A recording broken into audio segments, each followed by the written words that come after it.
Саламатсыздар ма?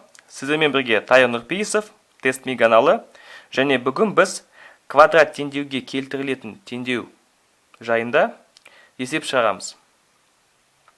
Есептің берілгені x квадрат қосылған x қосу 1 бөлінген x қосылған 1 бөлінген x квадрат тең 4. Осындай түрдегі есептер бос орынды қажет етеді, көп бос орын. Сол үшін мен сізге беретін нұсқауым кітапшаның артына немесе тапсырмайтын пәніңіз болса, сол жақта бір көп бос орын болса тауып алып, сол жаққа шығарыңыз. Әйтпесе ол тура есеп шығарған кезде бөлінген аймаққа сыймайды. Осындай түрдегі теңдеулер квадрат теңдеуге келтірілетін теңдеу деп аталады. Яғни ол дегеніміз не? Яғни осы теңдеуді біз мынандай теңдеуге келтіруге болады. Т квадрат қосылған БТ қосылған С. Немесе тінің орнына айтарлықтай А деген коэффициент болуы мүмкін. Осындай есепті шығару үшін алдымен мен x қосу 1 бөлінген x тең Т деген ауыстырымды енгізем. Оны мен қайдан алдым? Мынақта сіз көріп тұрсыз, x-тің дәрежесі 1, ал мынау x-тің дәрежесі минус 1. Яғни x қосу x-тің минус 1 дәрежесі. Себебі 1 бөлінген x тең болады x-тің минус 1 дәрежесі. Ал мынақта t-ның дәрежесі 1 болу керек. Сол үшін мен 1 болатын дәрежені 1-ге топтайым. X қосу 1 бөлінген x. Яғни осыдан мен t-ның квадратын алайын. T квадрат тең болады x қосу 1 бөлінген x-тің квадраты. Яғни мен қазір жақшаны ашсам, x квадрат қосылған 2 көбейтілген x көбейтілген 1 бөлінген x қосу 1 бөлінген x квадрат болады. Яғни мен қазір мынаны қысқартсам, келесі түрдегі теңдеуді алам. x квадрат тең болады, t квадрат кешірімсіз тең болады, x квадрат қосу 2 қосу 1 бөлінген x квадрат. Яғни мен қазір 2-ні теңдеудің сол жағына ауыстырсам, x квадрат қосу 1 бөлінген x квадрат. t квадрат минус 2 тең болады x квадрат қосу 1 бөлінген x квадрат. Ал менің мақсатым осындай түрдегі теңдеуді, осындай теңдеуді түрлендіруді алу болды. Себебі менде мынақта түрлендірілмеген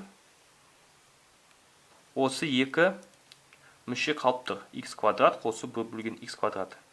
Яғни мен оны мынаған теңестірем. Енді ауыстырымды біз анықтаған соң, оны енді енгізейік осы теңдеуге. T квадрат алынған 2, ол бізде мынау болады, алғандай. Ал x қосу 1 бөлінген x бізде t болады. Және 4-ті теңдеудің сол жағына ауыстырсақ, минус 4 тең 0. Енді біз t квадрат қосу t алынған 6 тең 0. Яғни біз осы квадрат теңдеуге келтірдік осы теңдеуді. Енді осы теңдеуді шығарайық. Алдымен дискриминант тапсақ, b квадрат алынған 4 ac.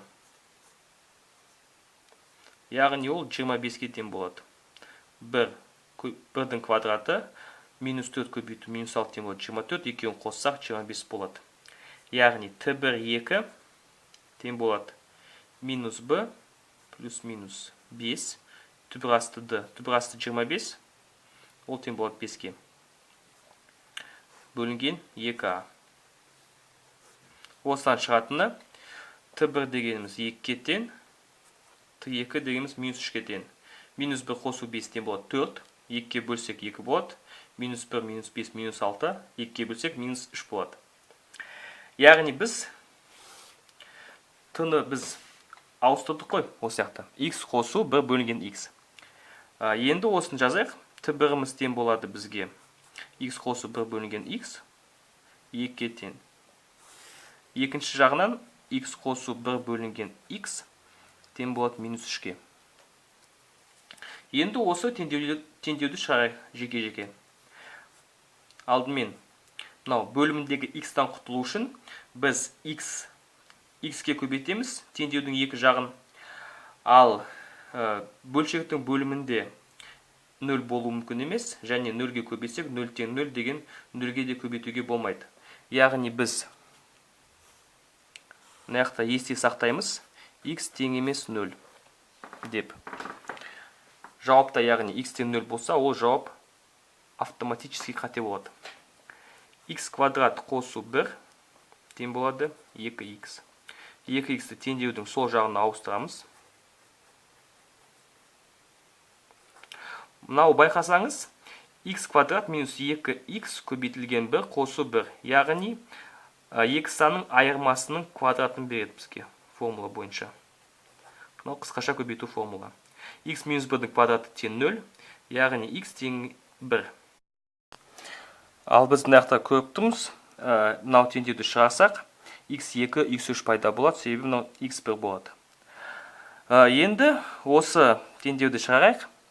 Қайтадан теңдеудің екі жағын x-ға көбейтсек, x квадрат қосу 1 тең болады минус 3x. Минус 3x-ті теңдеудің сол жағына ауыстырамыз. X квадрат қосу 3x қосылған 1 тең 0. Енді осы квадрат теңдеуді шығарайық. Дискриминант тең болады b квадрат алынған 4ac. Ол тең болады 5. Яғни түбір асты d тең болады түбір асты 5. X, мына жақта x1 бар, яғни x2 мен x3 тең болады минус b минус 3 плюс минус түбір асты 5 бөлінген 2. Яғни біз осындай жауаптарды алдық. Яғни ол осы бастапқы теңдеуге байланысты толық жауап тізімі болады. x1 дегеніміз 1, x2 дегеніміз минус 3 қосылған түбір асты 5 бөлінген 2, x3 минус 3 минус түбір асты 5 бөлінген 2. Ал енді тестте жауапта қандай түрде келу мүмкін?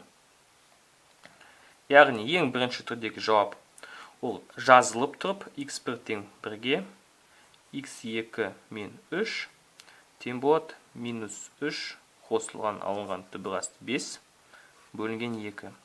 Немесе орын ауыстырып беру мүмкін. x1, 2 тең осыған болу мүмкін. Ал x3 тең осыған болу мүмкін.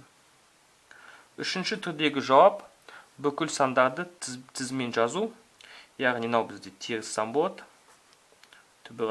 Минус 3 минус түбір асты 5 бөлінген 2. Одан кейін минус 3 қосылған түбір асты 5 бөлінген 2. Одан кейін 1. Немесе осылай ауыстырып, осындай түрде жауаптар беру мүмкін. Неге мен осы туралы айттым? Себебі сіз шығарған кезде осындай жауапты алдыңыз, ал жауап мынандай түрде берілген, немесе x1, 2 бит ауыстырып тұрып берілген, немесе қандай да бір басқаша түрде берілген. Осындай кезде сіз өз шығарған жауабыңыз дұрыс деп ойласаңыз, дұрыс деп сенсеңіз, жауапты анықтай білу керексіз ұбт-да. Ал сіздермен бірге болған Тайыр Нұрпейісов, Тест-ми каналы, сізді келе жатқан мейраммен, жеңістің ұлы күні, сау саламатта болыңыздар. Назар аударғаныңызға рахмет.